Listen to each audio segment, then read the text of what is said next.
Dear friends, I'm Christoph and it's my great pleasure to welcome you to our TLEX Family Special Edition here.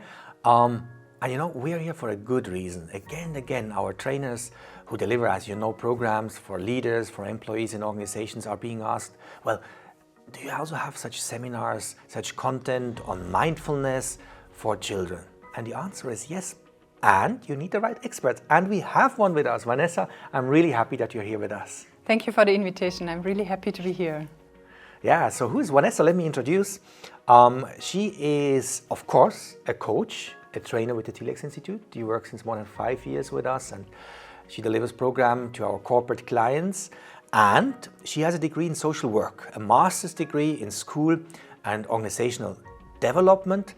And you have trained many children, also teachers, in many organizations. And I remember during the Corona times, you will remember too, children had to stay home, parents had to stay home, and that wasn't always easy. So some of our corporate clients actually reached out to us and asked the question, well, can you help us with the children who are back home? What could we do for them?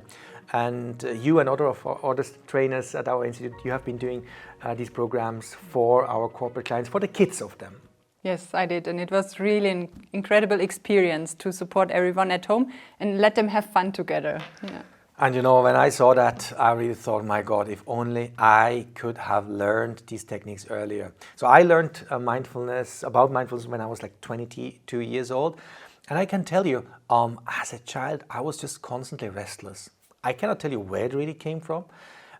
It's not just part of our family culture. My sister, Caroline, used to be quite calm, typically relaxed. My mother always shared with me that when she thought I was playing in one corner, she turned her head, she looked back to the same corner, I was already gone.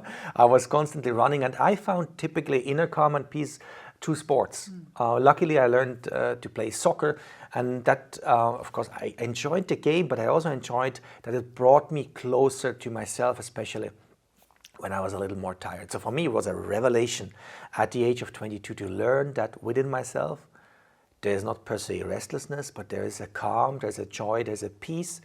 Now, is it really so that we can apply these techniques for children, and what do we need to consider? Yes, sure. Because these techniques, as you said, they just help us to connect to ourselves. And kids have this connection actually per se, right? We come to this planet because we actually cannot think much about future or past when we are little. So we are right there in that moment. If you observe a kid playing a game, have you observed they're just there? They're doing this one thing. So it's actually a skill which we have naturally with us. And so, yes, we can train it and we can maybe, beside training it, just keeping it alive in us. Yeah, I think you will definitely resonate with that. Whenever I see a child, maybe a newborn or a young baby, and I look into the eyes, I do feel that presence and typically I start smiling, and I have observed that always with amazement actually, that we humans typically smile when we look into the eyes of newborns or kids. I think one of the reasons is, of course, that love, but also that presence, right? So maybe it's not about learning a new skill. Is it maybe more rediscovering what is our true nature, that being present? Yeah. That's actually it, because now if we look at the way how we are growing up, then at some point we are so much focused in school, at all our tasks, also children have so many free time activities, right? The calendars get really full. And nowadays, in addition, the use of all the digital gadgets, kids actually, some of them play really early already on any device, right? And that's actually taking us away from the connection to be present in that moment with ourselves.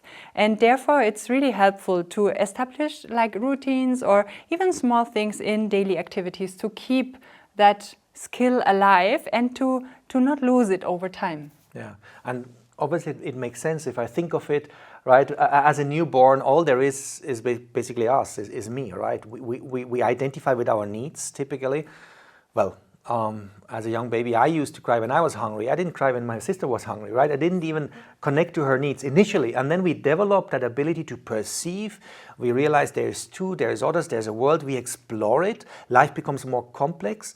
And I think in that complexity, to keep that ability to be really present, that simplicity, is important to enjoy life, is important to be creative, is important to be performant, is important to establish human connection, because quite frankly, the easiest way to connect to others is when we are connected to ourselves. So I think it's a super important skill. At what age can we start with children? What would you say? I think from the very first moment, because even if they are still very little, and for example, if we take time with them and let them play, and we are connecting to our smartphone, then we are already not connected anymore. Yeah. So we can take special times where, yes, that's the way how we do it, and it's needed because we also need to do our things.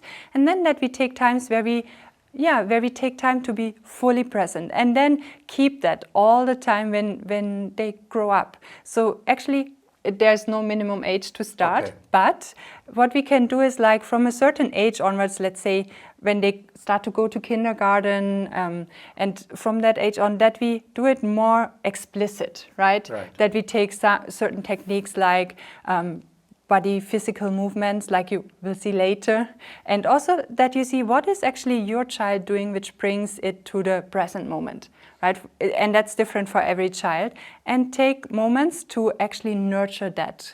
And so from then onwards, build up on this, and then with the age, build up with the techniques. I think that's an important one. On this channel, again, we emphasize that mindfulness, yes, is the name for a practice, but it's a state of our mind. It's when we are fully present. I think it's not possible to talk about presence and then not talk about mobile phones, right? I think this digital working environment, the digital lifestyle, has made it significantly more difficult to be present. We know statistics on adults. Back in 2003, the average attention span at the computer of an employee was 150 seconds. You would think that's not long, but now we are down to 20 years later to 44 seconds, and it starts in the childhood. Mm-hmm. So definitely important. The good news is we can train presence. I think most of parents will quite consciously take a decision on how much screen time is good for my child. And we can do, Vanessa, would you agree, also practice what we could call the presence muscle, right? Yes, and the presence muscle we can really train with our kids and see which are the things they like to do and where are they really, really present in. So, for example, yoga is one technique to go into that, and there it's more about physical movements, but also relaxation techniques, giving us time to relax. These are activities where we can train the presence muscle, and we do it with the adults, right? Setting brain-friendly structures. And the same we can do for our kids, like giving them moments when they, for example, do their homework, to make a setting where they have, for example, a calm environment and no distractions, to let them focus for the time they want to work. Now let's get into the practice. The idea of, let's say, yoga is that we give our brain something to focus on, right? Our mind is many times scatters. We think about the future, about the past. We worry when we are stressed about the future. We maybe regret the past.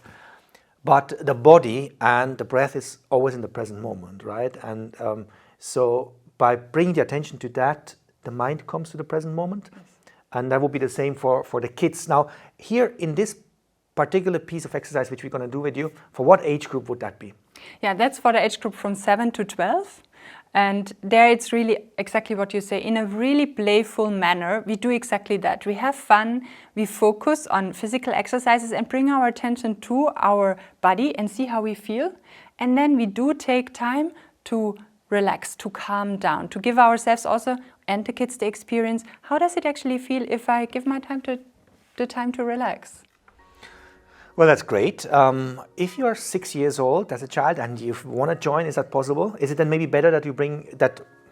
I think it's the other way around. Is it better then that you as a parent join the kid if it's only 5, 6 years old?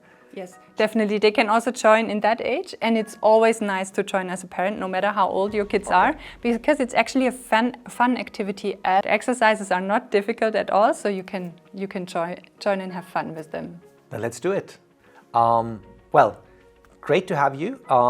Press the link below and start your exercise, and happy if you sign up and subscribe to the channel.